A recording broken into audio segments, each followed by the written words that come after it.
Let's start from here because Zongo communities in parts of Accra have welcomed the creation of an inner city and Zongo development ministry.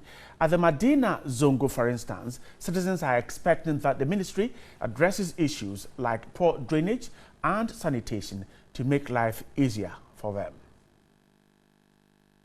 Meet the challenges of social development in the Zongo communities in the country, President Akufo-Addo announced the establishment of a new portfolio, the Ministry for Inner City and Zongo Development. The Medina Zongo in Accra is part of the many Zongos in Ghana, which will soon be under supervision of Alhaji Boniface Abubakar, who has been appointed to head this ministry.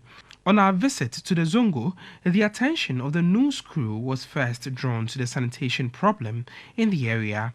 Apparently, this is one key area residents want the ministry to address. Our expectation is very, very high because our drainage system is very poor. So some of the people, when it is raining, they used to dump refuse inside our district, and we don't have enough drainage. So we are expecting our new minister to do more for us about our drainage system. If not, in fact, we are suffering. The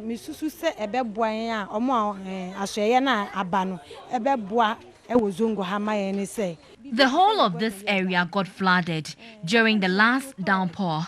We want the new ministry to seriously look at the issue of poor drainage and sanitation. Residents fear that the existence of this will continue to affect the health of residents there. This also brought to bear the lack of proper health facilities in the Zongo community. The youth here are also expecting that through this new ministry, jobs will be created in abundance. Zongo say say senior high school there are no senior high schools here, and also there are no job opportunities here for the youth. Greater Accra Regional Kotokoli Chiefs are happy with the choice of the sector minister. Secretary of the Chiefs Alhaji Karim Sama believes the minister designate Alhaji Boniface will be able to deliver as expected. It's a very good news. We welcome the news and we are ready to support it and give it the necessary attention. Luckily enough for us we have somebody who was born and bred in the Zongo community. So he knows our problems and he knows the solution to some of these things. So there are so many things we need not tell him that this is what is expected of you because he's one of us. So at least if there is anything at all that will be going wrong, then he can be held responsible. All right, Kamadila Abdullah is the NPP's National Nasara Coordinator. He's with me in the studio. Good evening. Good evening. Grateful for your time tonight. Thank you. Let's start from here. How huge is this burden on the shoulders of the MP for Medina, Minister Designate for Inner City and Zongo Development? Well, I must say very huge. Once it's a novelty and also a very critical area for any government at all who have thought to say that let me delve into developing these areas to do. See, the point is that if you look at the population of these Zongos, it's quite high. We are Muslims. We believe in polygamy. There are Christians who live in Zongos. There are Christians as well. Yes. There are Christians, but majority are Muslims. So if you look at it, of course, you agree with me, the population is so high. Also, when you look at the way the Zongos are dotted all around the country, it's not sort of a region by itself, but however, it is enough to be called an 11th region. A constituency. It's a constituency as a whole. Because if you even look at the registration of the voter register, it tells us that close to over 2-point-something million people are voters from the Zongo areas. And of course, if you also look at throughout the country, how many Zongos we have, we're talking about over 365 Zongos, if not even more. Every community seems to have it. Right. Now, again, economically, the power is low there. Of course, it's everywhere in the country, but then poverty is a bit high. And once poverty is high and such a ministry is coming up, one would have just thought that I mean, the minister, of course, has a lot to do. And it needs to be given much Once more approved attention. by Parliament, what are the key things he will be taking a look at? First of all, I think the infrastructure development of these areas is very important. That's number one. That's number one. Roads. We should also look at drainages. I'm looking at sanitation. You know, if we take sanitation in itself, it's quite important for such a ministry to embark on. You know, I remember some time ago, we got the president of the Republic of Ghana, or head of state of Ghana then, President Rawlings, had to go into Nima to say that let me go into the gutters myself, to distill the gutters. So basically, sanitation is an issue. Now, health is an issue. Education is an issue. Right. We have over 3,500 Arabic and English schools in this country.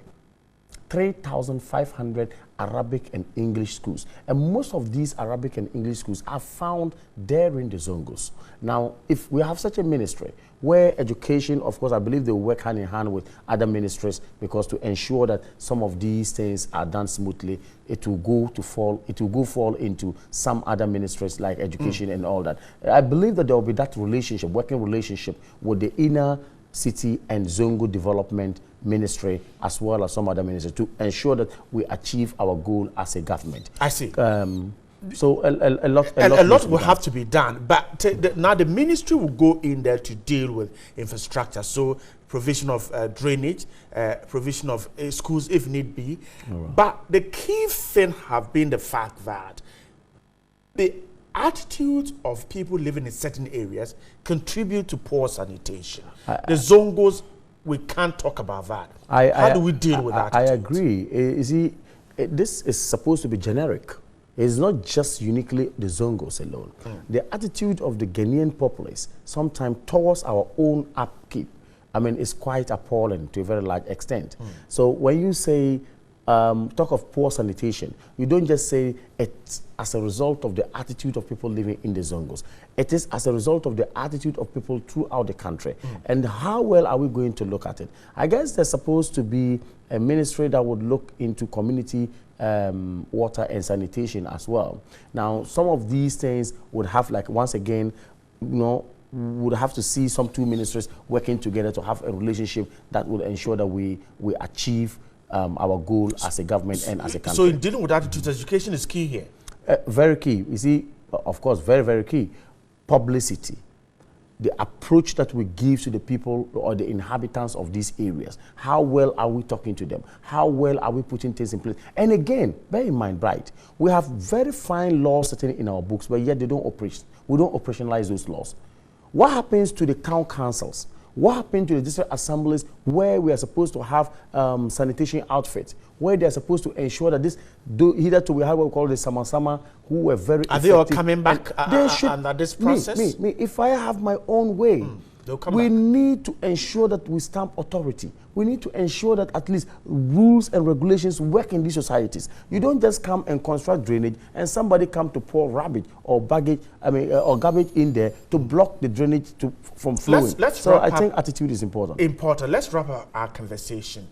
Now, from where we're starting, it means that the people living there should be a major part of this process. How well are they being brought on board in I can say for sure that we, the people of the Zongos, are so happy that the President of the Republic of Ghana, Nana Addo Dankwa Akufo-Addo, has come out with such a ministry and has actually looked at it and said, look, it is not just going to be a ministry, it's going to be a ministry that I myself as the president will oversee to its operations, because the budget of that ministry is going to be under the presidency. That is what the president told us. It tells you that it is important to the president, and of course he will stop at nothing to ensure that the Zongos sees the best becomes the best place of abode for everybody in this country. I think we commend him. We are so happy. The imams, the malams, the chiefs in the Zongos, the inhabitants, everybody seems to be happy with this. This is the first time, Bright. And you know where it started? On the 30th of January last year, when we went to Kumasi to hold our first ever national Nasara conference. The president, and that's where you brokered this whole policy. The flag bearer then, Nana Addo Dankwa Akufo-Addo, now president of Ghana, came out to say that, look, in my manifesto, there will be a Zongo Development Fund to ensure that all these Zongos receive the fair share of the national cake. And we thank him for that. He's actually lived by his words for setting up such a ministry. My own brother Boniface Abubakar Sadiq, who is a Zongo person and who is somebody who loves to see the Zongo development, I have no doubt at all that he's going to excel in his capacity as the minister. Kamadin, I'm grateful for your time. Thank you so much. Thanks so much. He is the NPP's National Nasara Coordinator. They're talking to me about the inner city and Zongo development agenda. We will monitor that and get you more. We're grateful for your time today. Thank you, Bright.